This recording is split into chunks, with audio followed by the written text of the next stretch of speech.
Okay, continuing on with our moving up and fit in the organization series, I want to talk to you about your workspace etiquette. Okay, to start with, keep it clean.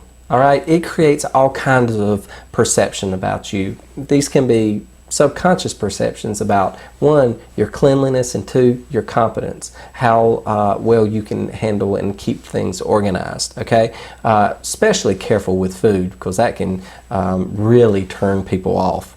All right, not too terribly many decorations and things like that. Again, it's good to personalize your space, make it look professional, have perhaps diplomas and things like that, but to make things look cluttered and gaudy, again, has a negative appearance, a negative perception. It's not very professional at all, and particularly things like paraphernalia from sports or things like that, things that, again, you can go overboard with. Just be careful, right? It may be fine to have one or two things from your favorite team. To just have an office chock full of it, again, can be rather off-putting and seem rather juvenile in certain situations. Okay, so always knock before entering someone's office or cubicle, right? No prairie dogging over the cubicle where you pop your head up to see what people are doing. That's an invasion of their privacy. That's their space. People don't appreciate it, so don't do it. It's taken as obnoxious. Don't sit down in someone's office until you're invited. All right, you may knock at the door. Don't even enter until you're asked to come in, right? Even if the door's open, you treat it as if you are requesting their permission before you even interrupt them. If individuals are on the phone, do not interrupt them, okay?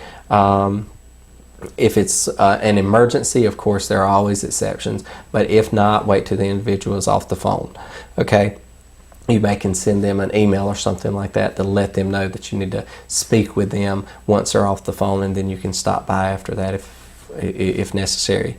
Okay, limit your personal calls at work, especially when you're in an open work concept area with cubicles or things like that where other people can hear you.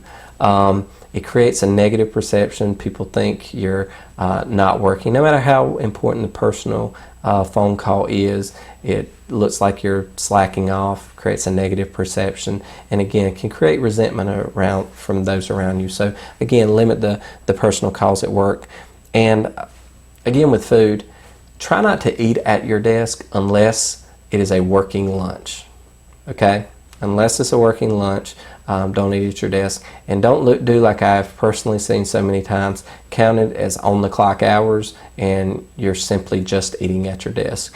Just because you're eating at your desk, just because you're at your desk does not mean you're working and on duty, okay? If you happen to want to eat in your workplace, again, if you don't have any other place to eat than that, but again, don't put the facade or treat it as if you were working in that situation. Okay, so again, these are just simple etiquette pieces for how you treat your workplace and how it can either degrade or make you seem more professional in your organization.